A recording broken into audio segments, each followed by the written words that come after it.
mom's house. I told him, I said, tell him, I'm not even here. I'm not going. And so I didn't go, and so I kind of like went back into the streets, but I was still reading my Bible. And it really began to affect me to the point to that when I would go out and party or be with my girlfriend and fornicate or do the things that you do, the sinful things that you do, I was starting to feel convicted about it.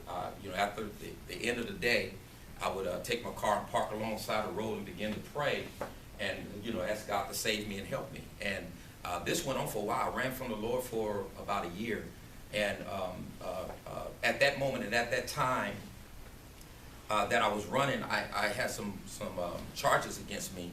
I had gotten arrested for having some drugs on me, so they had me for sales, possession of drugs, being under influence of drugs and things like that. And and that's where I copped the deal. They gave me a year, and I ended up getting that time reduced down to 6 months. And so when I got out, the Lord was still dealing with me, and I was still reading my Bible, but I still wanted to be on the streets. And the hardest part for me was to let go of my homeboys. I remember telling the Lord one day, I said, Lord, I can give up everything. I can give up, fornication, I give up drinking, I can give up smoking dope, I give up lying and cussing and committing crimes. I give up all these things, Lord, but I can't give up my homeboys. My homeboys was like my family. And, there are things, life and death situations we were in all the time. And I was sold out and committed to that. And I wasn't ready to give that piece up. That was the only thing that was keeping me from turning my life over to the Lord.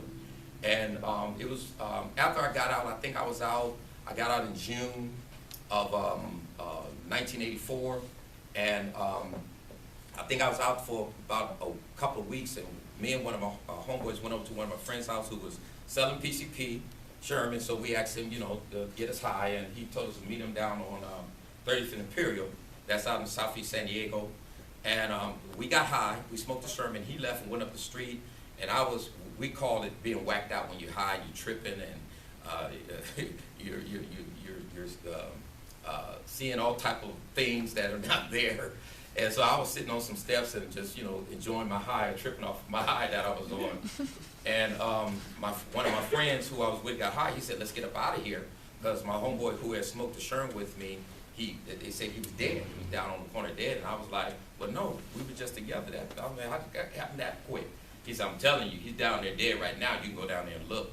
And when I went down there, I walked down, I looked across the street, and there my homeboy was. He was laying on the ground dead. And because the Lord was dealing with me, I had other friends that gotten killed, but because the Lord was dealing with me, it affected me differently this time. And so when I looked at that, the first thing I said is, that could be me. That can be me lying down there on the ground. And, so like I was sharing with you before, when something like that happened, you want to get revenge. And that was the first thing in my mind, let's get revenge. So some of my homeboys, we all got in a car, and I'm thinking we're going to get revenge, we're going to go get the guns and do what we need to do. And they parked down the street, and they started getting high again. And so I got mad. I really got mad. At this time, I think I was sobering up. And I got out of that car. I said, look, you guys, the homeboy just got killed, and you guys want to sit here and get high? And so I got out the car, and I left. And I went home, and I remember going to the park, Memorial Park, the next day. There's a lot of the homies out there, about 30 to 50 of them out there. And I'm just thinking for sure we're going to get revenge. We're going to take care of this. A blood or someone had an enemy, a rival gang member had killed my homeboy, and we got to deal with this. And I get up to the park, and all the things that I was hearing, nobody really cared that he was dead. They kind of found out that one of my homeboys did it. And that was the decision. That would help me to make the decision to give up my homeboys. And when I saw that, I made a decision that this is not the kind of lifestyle that I want to be a part of where we're killing each other. And I remember leaving that park that day with my mind made up that I'm gonna give my life to the Lord.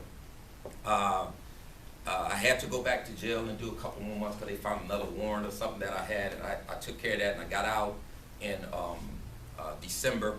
I was out for about a week, and I told the Lord, when I get out of jail, I'm gonna give my life to you, Lord. And about a week and a half, I found myself slipping and desiring, wanting to go back and do drugs. So I went and I turned my life over to the Lord. I knew a friend, and he introduced me to his brother who went to a church. And so I went there. I got baptized that night. God filled me with His Spirit, and I hadn't looked back ever since. I was December the 5th, it'll be 29 years that I've been in the church.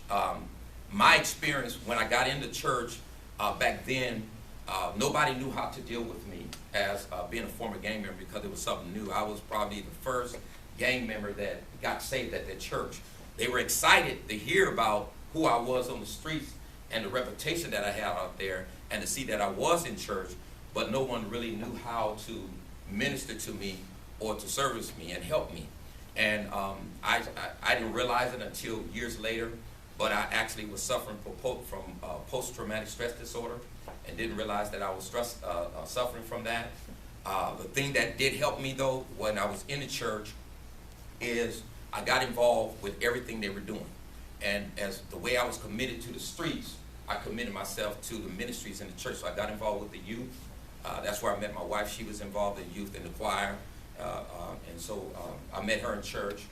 I got involved with the men's ministry. I was just busy. And our church, the church that I was a part of, was right in the middle of the gang that I was a part of. So I was able to go to church and go straight home and stay off the streets. And before I knew it, a year had passed, and I hadn't been on the corner. I hadn't smoked no drugs. I hadn't been a part of any of that illegal activity. And so I was well on my way then, because the church had a structure and had a system set up for someone young like me to get involved as far as keeping me busy. And so I went back and I went to welding school and became a certified welder. And while I was going to welding school, I had a part-time job, and then I got a full-time job, and got married in 86. I got in church in 84. In 86, me and my wife, we met, and we were,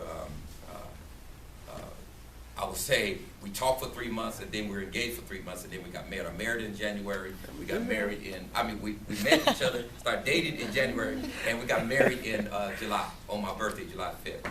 And that's been 27 years today. And so